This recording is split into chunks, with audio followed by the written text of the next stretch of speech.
Sam Sumpter here from Bands Do BK at Platinum Sound. So stoked to be a part of Antisocial Camp, where 150 artists come together for 100 recording sessions, plus a bunch of very cool events across New York City. I am even more stoked to be here with Ben Thornewill from Jukebox the Ghost. Yay! The piano man. How are you doing over there? I'm doing great. I'm happy to be here. Fresh off the car from Kentucky. I just stopped driving all the way back from Louisville, Kentucky, where I'm from. So, my brain's a little scrambled, but that's good for music, right? Yeah, creativity out of the chaos, sort of a thing. Mine's always scrambled, so if it makes you feel any better. Perfect. Amazing. Well, we are gonna play. You have kind of a smorgasbord of musical experiences. We're going on a whole journey today. This is happening. Hell yeah. But before we get started, this is your second Antisocial Camp, so I got to ask you, how was your experience last year? It was awesome. It was unexpected. I think, am I wrong that it was the first one? I'm pretty sure it was just getting going. Let's say that it was, because I'm fairly certain. But, I was I just went into the city and went into studios that I hadn't been in before. Yeah. And met people to write songs together and connect on the spot, which is such a cool experience. And met people who, our paths had crossed in the, very distant future all of a sudden that I wouldn't have encountered again. And it's great. I'm really happy to be here again to write some more songs, meet some more people, and see what happens. Yeah, I mean, just 5 minutes before we started this session, you ran into Nicholas from Walk the Moon, right? Yeah. And y'all had played together when, back in the day? We played, I think that they had, were still the local opener for us in Cincinnati. Oh my God. So we were playing some show that wasn't even well attended on our part. So probably 50 people. The Walk the Moon was the local opener. And I think that was the last time our paths crossed all those years ago. And obviously, they've done incredibly well, and he very kindly has been keeping up with our band, and so it was really nice to reconnect. Yeah, that seems like the beauty of experiences like this, and also New York City in general is just you just never know who you're gonna meet and in what context and what's gonna happen. Yeah, it's a beautiful thing. I love it so much. Well, we're gonna start off with a little Jukebox the Ghost. Yeah. Your 6th album, Cheers, came out about a year ago. Just about. That sounds right. Yeah. So, yeah, beautiful. And you're gonna play the song called Wasted. Yes, this is a tune called Wasted. Actually wrote this with fellow piano player Andrew McMahon, and it's about a crazy night I had in New York right after I moved here during Hurricane Irene, when I convinced some friends to walk out onto the BQE in the middle of the hurricane. Not a great idea for all the young kids watching, but it was fine, and everything worked out okay. Lived to tell the tale. Yeah. This is called Wasted.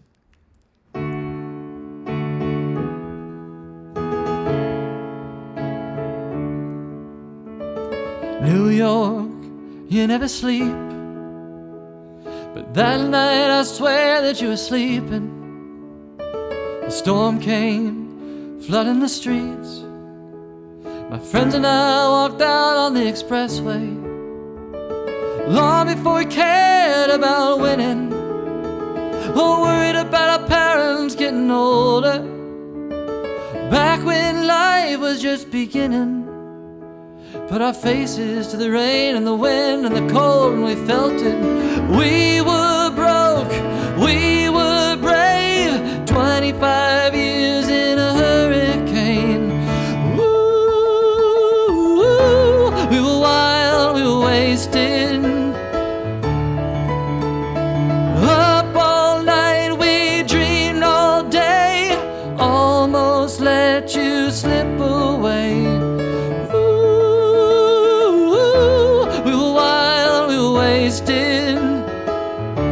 Running wild in the wasteland in the eye of the storm. Woke up to fireworks in the backyard, and someone played the guitar, and the sun danced along on the horizon, long before we cared about winning, or worried about if we were getting older. Back when life was just beginning, put our faces to the rain and the wind and the cold, and we felt it. We were broke, we were brave, 25 years in a hurricane. Ooh, we were wild, we were wasted.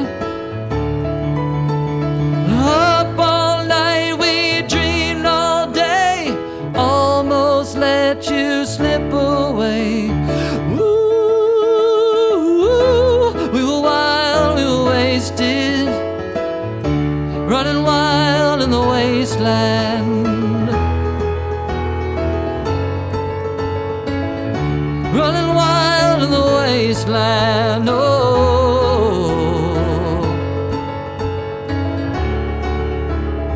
We were broke, we were brave, 25 years in a hurricane. Ooh, we were wild, up all night, we dreamed all day, almost let you slip away. Ooh, we were wild, we were wasted, running wild in the wasteland, running wild in the wasteland, oh, running wild in the wasteland.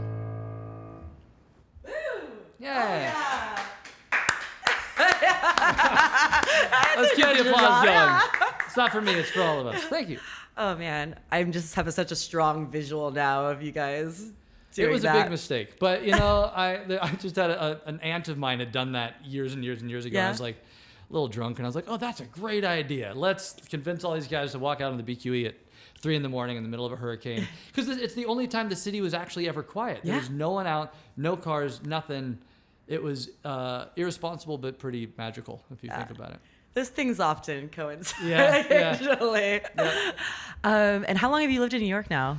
I'm at 11 years at this point, so long enough to feel it and to be. I think I'm getting into New Yorker status, where, you know, I'll never be from New York, but I've been here long enough that I think I've paid my dues.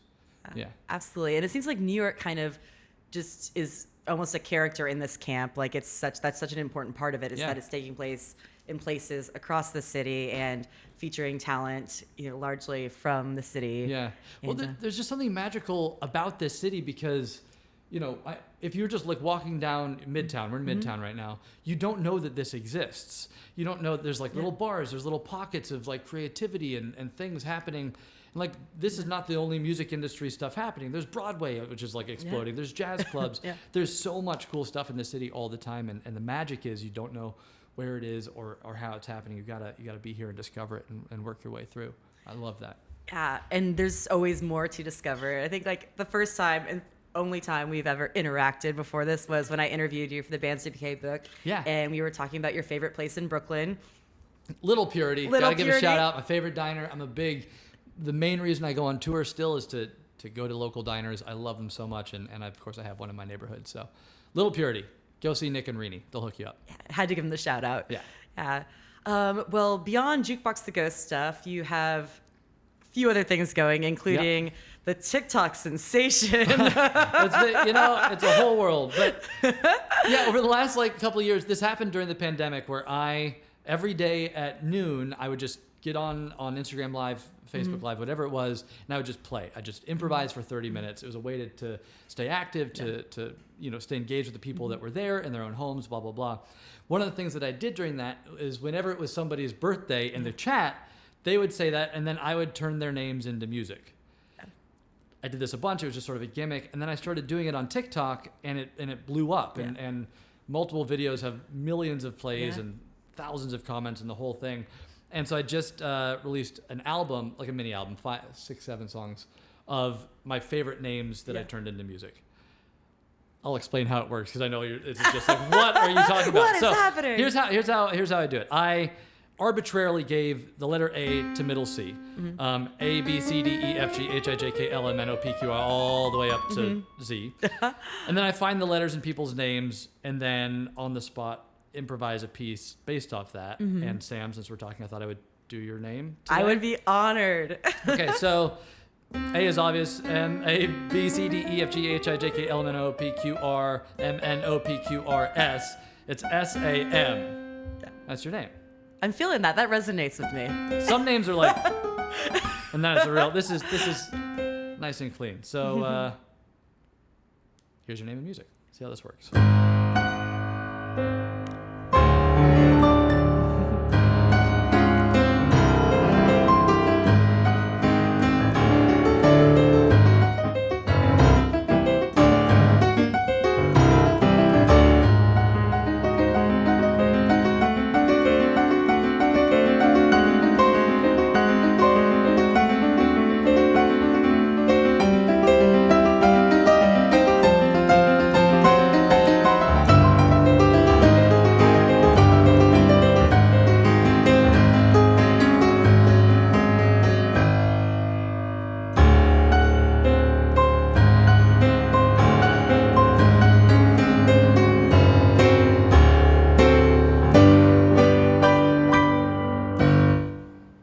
go.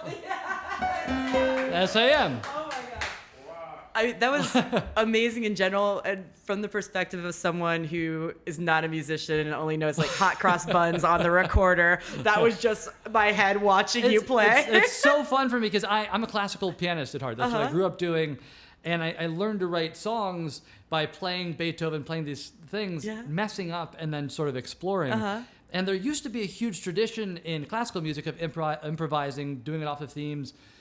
I know we're in like pop world, but like Beethoven, big star of his time, you know, when he was younger would go around and improvise in people's homes to make a name for himself. Like there was a whole world that revolved around improvisation in classical music, and it's just sort of fallen out of favor over the last 200 years because music does that. But I just love it. I love playing, I love games, I love exploring what music can do. Oh man. I'm so stoked. Thank you. You're welcome. That's the name of music. Do you harmonize the notes? Do you start to replace chords on you just put those notes and those chords? Yeah, so this is a nice little... Tell us how it works. Yeah. So this is actually, Dominant, no? if you want, it's a tritone. It's a tritone. And tritones have this funny relationship. A tritone means 1, 2. It's 3 whole steps. Thank you. It's just that sound. You hear it a lot in like... Those are 2 tritones up here. But what tritones do, which are really cool, this is music nerddom, is this and this have the same function. So I'm just going from this chord to this chord because they have the same shared harmonic notes. You know, music theory stuff. Casual. Yeah. Pretty cool. Oh man. Yeah, I know. That was like good. I was like, ask the questions that I don't know how to ask. I was just like, piano. No, it's white and black keys. My favorite. I like taking really nerdy musical things and turning them into things that are slightly more digestible. Yeah. For the masses. For the masses. For the masses. For the masses. Oh man, amazing. So beyond that element of improvisation, you're clearly doing so much writing. Yeah. You've got Jukebox the Ghost, this type of thing. You've got a solo project. Yep. What is your writing process like? Because are you like the Stephen King style, where you sit down and you're like, every day I'm going to be here for 6 hours or do this many pages? Sometimes yes, sometimes no. I think when I was younger, it was just like constant feverish. I have to write, and now I definitely have to put some time together and do it. A lot of it is just like waiting for inspiration, looking for some little spark that gives me an idea for a song. The other song that I'm going to play is This Happened. Again, this makes me sound like the biggest music nerd in the world, but I am, so it's fine. But I was playing through some classical pieces, doing that, just looking for inspiration, trying to find something that felt like a song or something that I wanted to play. Yeah. Especially because, pop music is kind of the same chords over and over and over again. The first song I played is, which is every song that's ever been written. And it's great and it works, but sometimes I want something more and a little more challenging. I think we're going to talk about this, so I'll just like bulldoze right into it. Please do, bring it on. on. Like my next solo release is an EP of songs all based off of a 150-year-old piece by Schumann. It's this classical piano piece that I stumbled upon. It goes... And it's just so beautiful. I loved it so much. And I realized I could take those songs and turn it into...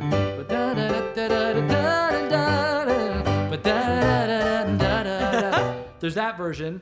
So I have a whole song that's like a 60s, little pop version.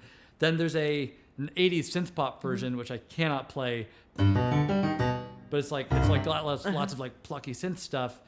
And then there's this ballady version, which I'll play to round this all out, that is like really taking from that song and the chords and trying to use it in like this very ballady, piano-y way. Yeah. So taking the same material, this like 150-year-old chord progression, 150-year-old song, and turning it into something that feels modern, got me really excited. That's the last thing I was like really, really inspired about. I'm, finishing this EP now. It's coming out later this summer. Oh my God. But yeah. Well, I think that's such a cool thing about art, is the way that it inspires other art. It's like just like the waterfall effect of this song that was written, again, you said 100 or 200 years ago, and then all of a sudden you're doing several songs off that. Maybe someone will find those, and those all branch out and like. Yeah. Well, I think as an artist, you always think you have to like work in a vacuum. Like you have to figure out what you sound like in your thing, and that's important. But like no one writes in a vacuum. You didn't learn music in a vacuum. Oh. Music only sounds the way it does because something came before it and something came before it, and it's this slow evolution. And for me, I just get inspired by classical pieces or jazz or things that just feel a little outside the norm, and then figure out a way to make that, I don't know, feel like something that I would make. Everyone's borrowing. Nothing's that original. Yeah, exactly. I mean, not even life exists in a vacuum, right? Yeah. It's like everything is, we're all a product of our own experiences, of New York City, Yes. which endless inspiration. Huge melting pot of creativity Yeah. and people and experience. Yeah. Amazing. Well, what song are you going to play? So this is the first time I've ever played this song. Woo! And I think it's called Once in a Lifetime. Mm-hmm. And it's on this Schumann EP. And you'll hear moments some moments are exactly related to the piece and some are not. But here it is. Beautiful.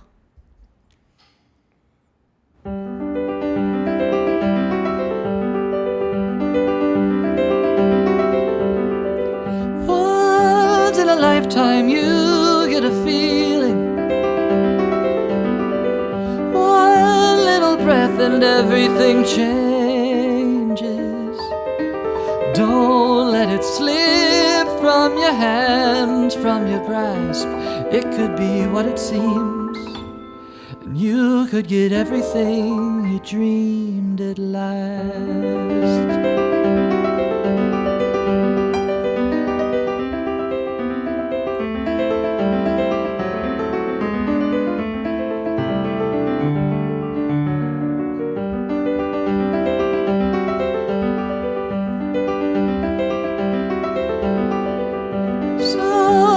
Inside you there is an answer.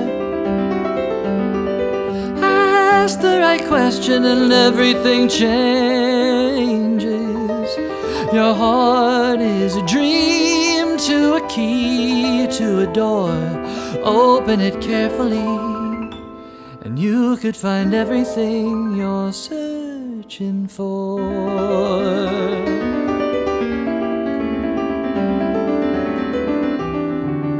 Once in a lifetime. Once in a lifetime. Once in a lifetime. Everything changes. Don't let it slip from your hands, from your grasp. It could be what it seems, and you could get everything you dreamed at last.